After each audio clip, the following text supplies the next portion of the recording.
ቀደምት ኢትዮጵያውያን ከዋርካ ስር ቁጭ ብለው ዘመን ተሻጋሪ በሆኑ ሀገር በቀል እሴቶቻቸው ሀገር አጽንተው እንዳቆዩት ሁሉ የዛሬው ትውልድም ለሀገር መንፈስ ፍለጋ ተሰባስበዋል። ከባህር ማዶ እስከ ኢትዮጵያ ጫፍ የተሰባሰቡት ኢትዮጵያውያኑ ስር የሰደዱ ችግሮች ላይ የጋራ መፍትሄ ፍለጋ ያሰባሰባቸው ደግሞ የሀገራዊ ምክክር ጉባኤ ነው። ለሳምንታት በተቀረጹ አጀንዳዎች ላይ የሚመከርበት ታሪካዊ ጉባኤም ጠቅላይ ሚኒስትር ዶክተር አብይ አህመድ በተገኙበት በይፋ ተጀምሯል።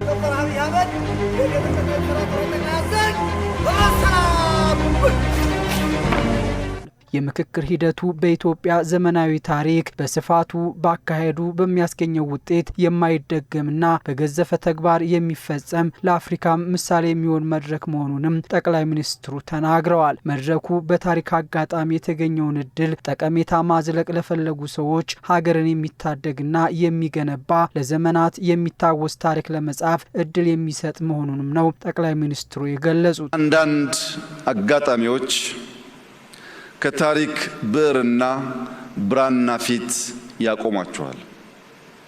ከታሪክ ብዕርና ብራና ፊት መቆም ብቻ ሳይሆን ያሻችሁን የፍቃዳችሁን መጽሐፍ እንድትችሉ ብዕርና ብራና ያቀብሏችኋል። ይህ ዛሬ የምንገኝበት መድረክ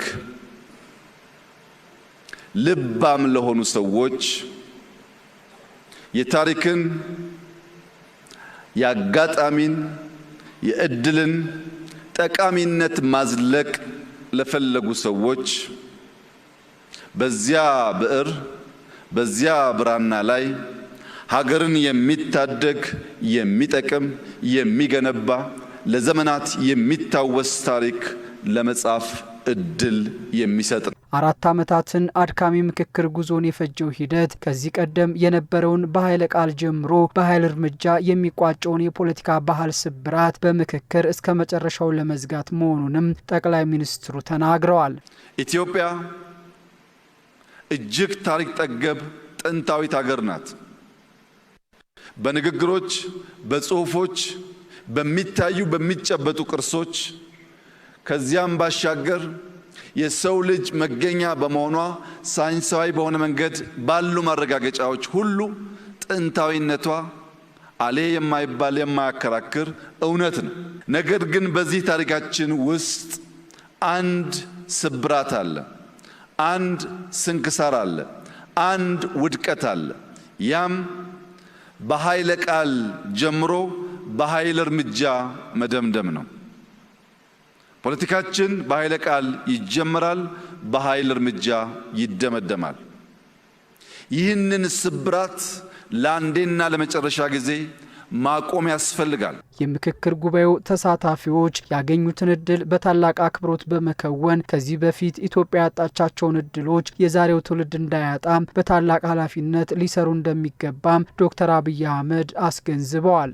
እኛ እና ከኛ በፊት የነበሩ ሰዎች ያጧቸውን ሊያሳኳቸው ሲገባ ያልቻላቸውን ጉዳዮች ዳግም ልጆቻችን እንዳያጡ በታላቅ ኃላፊነት እንድትሰሩ ደግሜ በትህትና ልጠይቃችሁ እወዳለሁ። ኢትዮጵያ ያልተገቡ በርካታ ችግሮችና መከራዎችን ማሳለፏን ያስታወሱት ጠቅላይ ሚኒስትሩ ይህንን መከራ ወደ ድልና ዘላቂ መፍትሄ መቀየር ከቻል ልጆቻችን ካሁኑ በተሻለ ሰላምና ብልጽግና መኖር ያስችላቸዋል ብለዋል። ያንን የሚገባቸውን ለመስጠትም ይህንኑ መሰል አጋጣሚዎችን ወደ ድል መቀየር ይገባል ነው ያሉት። ከሁሉም የኢትዮጵያ ክፍል የተሰባሰቡት ተመካካሪዎች የአንዱን ሀሳብ ሌላኛው በማክበር ሀገርን በማስቀደም ለጋራ ችግሮች የጋራ መፍትሄ በመፈለግ መሆን እንደሚገባውም አሳስበዋል።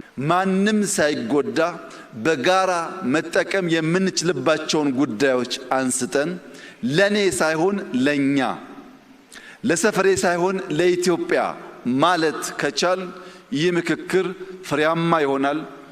የደከሙ ኮሚሽነሮች በማምሻ እድሜያቸው ለኢትዮጵያ ልፋታቸው ምንዳቸው የዚህ ውይይት ውጤት ይሆናል። ኢትዮጵያን አጽንቶ በቆየው ሀገር በቀል የንግግርና የይቅርታ እሴቶች ምክክሩን በመምራት ለቀጣይ መሰረት የሚጥል ስራ መስራት እንደሚጠበቅም ነው ጠቅላይ ሚኒስትሩ ያስገነዘቡት። ሳይንስ በቀላሉ መርምሮ ፈትሾ ሊመልሳቸው የማይችሉ ድልብ ሀብት በእኛ ሕዝብ ልምምድ ውስጥ ነበረ።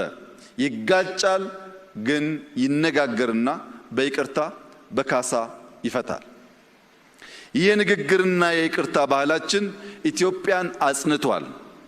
ይህ ውይይት፣ ይህ ምክክር፣ ይህ ንግግር በዚያ ባህላችን ላይ የሚንተራስ ከሆነ ለኛ ብቻ ሳይሆን ለሚቀጥሉት በርካታ አስርት ዓመታት የሚዘልቅ የሚያቆይ መሰረት መጣል ይችላል። ይህ ታሪካዊ የምክክር መድረክ ያለፉ ስብራቶችን ጠግኖ የነገዋን ሰላማዊትና የበለጸገች ኢትዮጵያን ለመገንባት ትልቅ ተስፋ ተጥሎበታል።